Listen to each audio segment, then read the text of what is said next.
Hello guys, welcome to 5th generation hobby shop and welcome to another quick review. Welcome to another vlog. Guys, mag-re-review tayo ngayon ng isang unit. This is the Special Combat License Trademarks of Colt Manufacturing Company. This is 1911 Special Combat Classic non-blowback air gun pistol. Standard size, metal slide, steel ball, CO2 powered, 19 rounder capacity, adjustable rear sight. So mamaya guys, titingnan natin yan. So ito yung kanyang packaging, ito yung kanyang box. Umarex po siya, made in Germany. Ito yung kanyang model, Colt Special Combat Classic. Yan, CO2 air gun pistol. Yan, bicolor siya, so two-tone po siya guys. Yan, so silver yung slide, black frame. Two-tone. Yan, so ito yung kanyang bala. This is 4.5mm steel ball. Ito yung kanyang bala, bulitas po. Yan, dito meron po tayong magnet. So, bulitas po siya guys. Pag hindi po yan bulitas, hindi po yan dumidikit sa magnet. Ayan. Tapos, ito naman po yung kanyang hangin. Ito yung CO2 cartridge. Yung isang ganito po, good for 60 shots more or less. Yung isang cartridge po. Ito po ay disposable. Pero yung isang ganito po, mura lang po itong nabibili. Isang CO2. Ayan. So, ito po siya. Buksan na natin. Ito yung kasama sa box. Siyempre, yung owner's manual. Yan. CO2 pistol, caliber 4.5mm or 177 BB. Ibig sabihin po ng BB, ball bullets.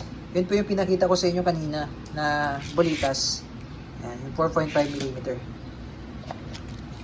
Tapos, ito naman po yung kanya maintenance manual. So, ito yung unit guys. Ayan, it's a non-blowback pistol.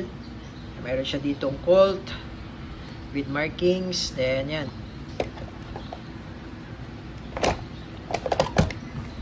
It's full metal. Ayan, special combat.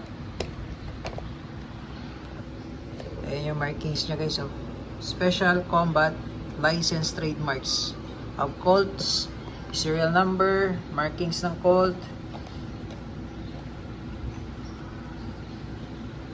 Ito yung kanyang manual safety. Manual safety. Tapos yung sight niya, ito yung adjustable rear sight. Na-adjust po yan. Ito po yung kanyang adjuster sa yung left and right or yung windage. Ito naman po yung adjuster para sa elevation. Ayan.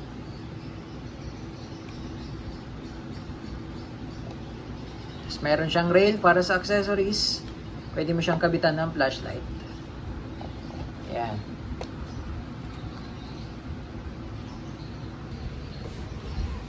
Okay, so ito po yung kanyang magazine. Ayan. So ito po yung 19 rounder CO2 magazine. So, kagandahan sa magazine niya, madaling pihitin yung bulb. At saka metal din yung magazine niya. So ngayon maglalagay tayo ng CO2 pet.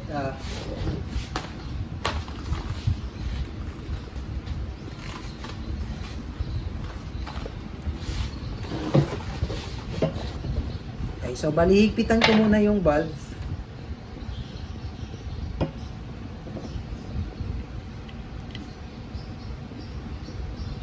Ayan, naipit naman po siya. CO2. Ayan. Wait, lagyan lang muna natin ang oil.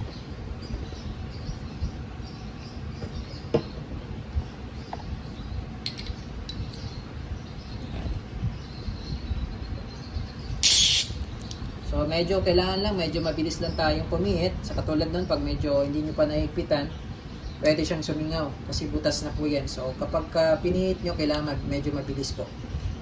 Ayan, tapos pag mag-load naman tayo ng bala, meron po siyang pinaka-stopper dito sa dulo. So, ayan po. Tapos, dito po tayo maglo-load ng bulitas. Ayan.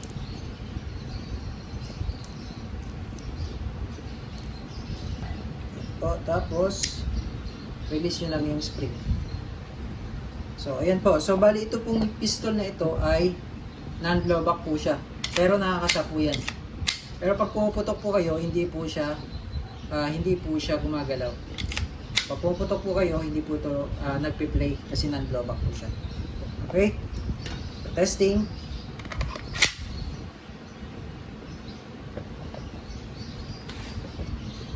So ito guys, meron tayo ditong lata ng 555.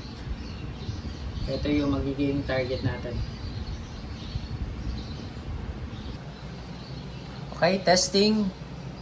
Special Combat Non-Blowback Pistol, Airgun Pistol by Umarex. Firing. Tingnan natin yung lata guys.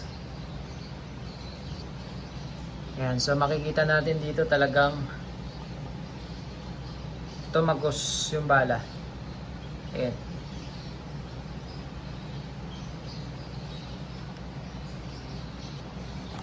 Okay, more shots.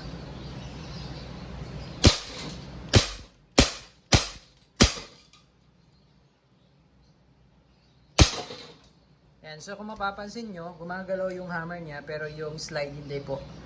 Kasi nga po siya non-blowback po siya. Yan. So wala na po yung bala. So ayan po, talagang butas-butas po yung lata.